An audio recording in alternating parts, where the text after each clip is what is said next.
While Elon Musk and others are promising the arrival of self-driving cars within the next couple of years, there's a growing number of executives in the auto and tech industries who are pumping the brakes on those expectations. They say it will likely be many years before you see driverless cars zipping around your city.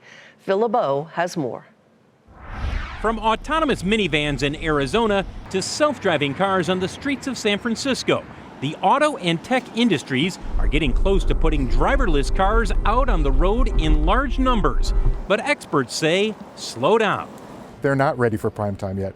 There's a lot of development that has to take place. Dr. Mark Rosekind and the team at Zoox are developing an autonomous vehicle.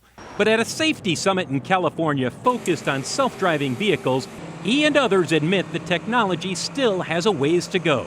We're still very much at the learn, put it out there, understand how people are going to use the technology, and then build a business around that.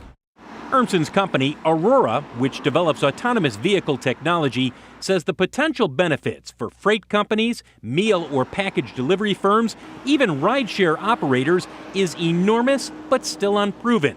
That's not stopping Tesla CEO Elon Musk from pushing his company's autopilot technology as the next step in letting the car do the driving.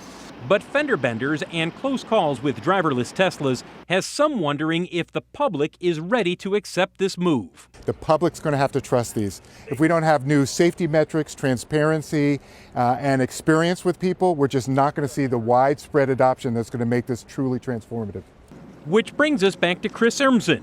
In 2015, as a leader of Google's self-driving car project, he talked about the future of autonomous cars. Our team's goal is that my 12-year-old son won't have to get his driver's license because he'll be able to get places in cars like this.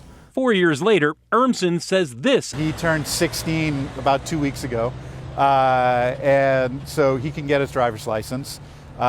He hasn't yet gone to go get it. So we're, I think when we looked forward from 5 years ago about this technology, I think perhaps we're a little more optimistic about how quickly we cover the ground. The bottom line, the technology driving autonomous vehicles is coming along quickly. But most in the industry are now more realistic about predicting when we will see large numbers of self-driving vehicles out on the road. In fact, many believe that won't happen until well into the next decade. LeBeau, Nightly Business Report, Chicago.